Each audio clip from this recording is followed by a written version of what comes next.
Eventually, I found myself on medical leave and attending physical therapy. During that time, I learned something that changed my perspective.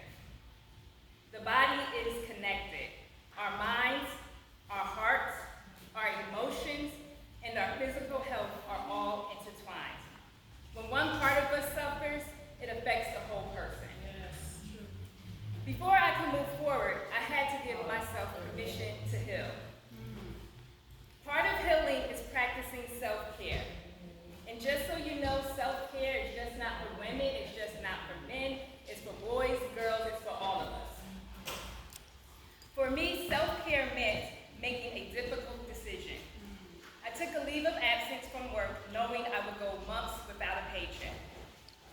I had a choice. I could continue working, collecting a paycheck, while ignoring my mind and my body, while it was desperately trying to tell me, risking an even greater breakdown. Or I could simply step away, invest in my healing, and trust that my health was worth more than my income for that season. I chose healing, I chose myself. Amen. I want to share a story about healing. I remember when my daughter was in 4th grade. She's just looking at me. But during winter break, she attended a day camp at Crump is an indoor trampoline park. My daughter, who was definitely not a gymnast, she decided that she was going to do a backflip without using her hands. I never saw my daughter do a backflip with using her hands, but she wanted to do this. Well, that did not go as planned. I received a phone call from the camp telling me to come pick her up immediately. When I arrived, I could see the pain. I could see the pain all over her face. I didn't know exactly what was wrong, but I knew something wasn't right. I could look at her face. I saw it in her eyes. I could look at her body, and I knew she was suffering. I took her to urgent care, and they told me there was nothing they could do for her, but they told me to go to the emergency room immediately. At the hospital, I learned that she broke her right arm, and we had to wait for the orthopedic doctor to arrive.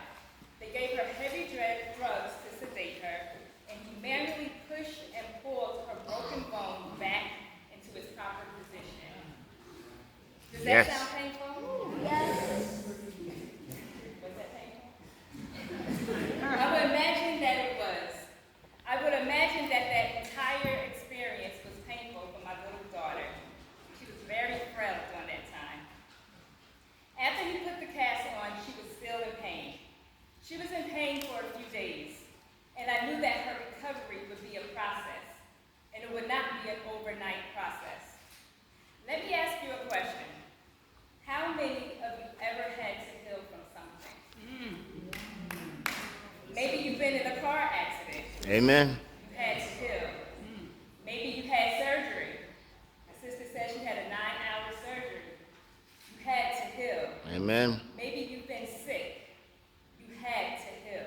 Amen. So what does it mean to heal?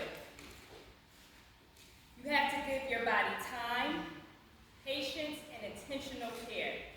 You might have to take medicine, watch what you eat, attend physical therapy, rest, drink lots of water, go to the doctor, and even go to even more doctor appointments.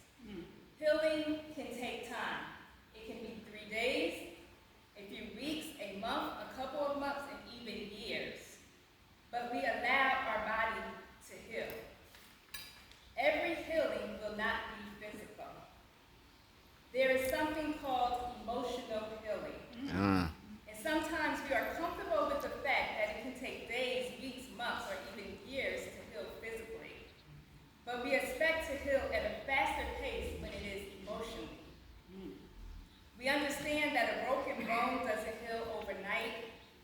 So why do we expect a broken heart, a wounded spirit, or an exhausted mind to heal overnight?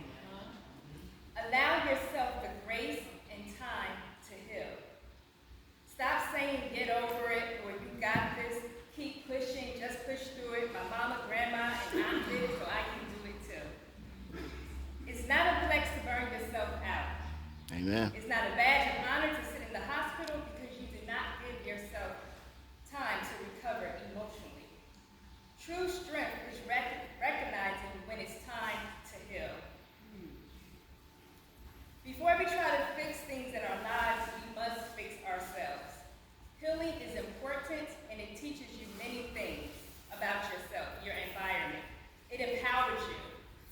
brings me to my second point, education. And I want to say congratulations to all of the scholarship recipients. You all supposed to clap.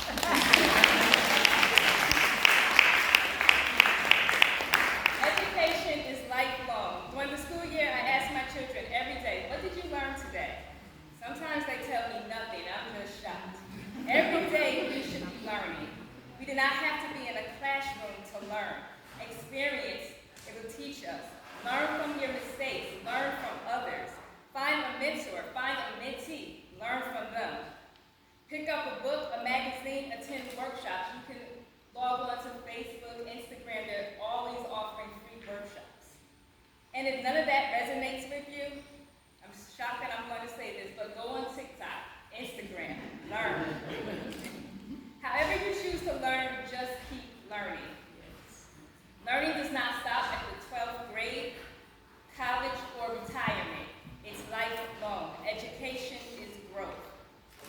And knowledge is power. Education is the most powerful weapon which you can use to change the world. As my leave was coming to an end, I prayed and asked God to show me the way. I knew I needed to do something different, but I wasn't sure what that looked like. I simply asked him for direction. Not long after, I applied to graduate school and was accepted into a clinical mental health counseling program, where I am currently pursuing my second master's degree. I've Amen. always loved learning, but this experience, it reminded me that education is about so much more than earning a degree. Education, it expands our minds, it challenges our perspectives, and equips us with the knowledge to grow, not only for ourselves, but so we can serve better, so we can better serve others. This brings me to my next point, empowerment. Empowerment is recognizing our worth and using our gifts. Healing restored me, education equipped me, but empowerment gave me the courage to believe that my experiences weren't meant to stay with me. They were meant to help someone else. Yes. Empowerment is recognizing that you have value, that your voice matters, and that your story can inspire someone who is still finding their way. If you have a testimony, share it. The very fact that you can tell your story means you survived it. The fact that you overcame it means you are living proof that healing is possible. Your comeback isn't just about you. It's for the person who needs hope. You have been empowered. Now go on and empower someone else. This brings me to my final point, community uplift. Use your gifts to help others. What good is a gift if you never share it? We are all blessed with unique talents, experiences, and abilities, not to keep them to ourselves, but to be a blessing to someone else. Serve others. If you have the ability to help, then help. If you can encourage someone, encourage them. If you can mentor someone, mentor them. Every act of kindness, no matter how small, has the power to make a difference. When people are healed, educated, and empowered, they don't keep those gifts to themselves. They pour into others. They mentor, they volunteer, they advocate, they encourage. In doing so, they strengthen families, uplift communities, and inspire the next generation to do the same. In closing, I hope you leave here today remembering these 4 principles. Heal, educate yourself, be empowered, and uplift your community. Give yourself permission to heal. Never stop learning. Recognize your worth and use your gifts. Then take what you gained and pour it into someone else. Always remember that one person heals, lives are changed. When one person learns, minds are expanded. When one person is empowered, hope is restored. And when we all commit to uplifting our communities, we create a legacy that extends far beyond ourselves. What will your legacy be? Because true success isn't measured by what we achieve for ourselves. It's measured by the lives we touch along the way. Thank you. God bless. Nice.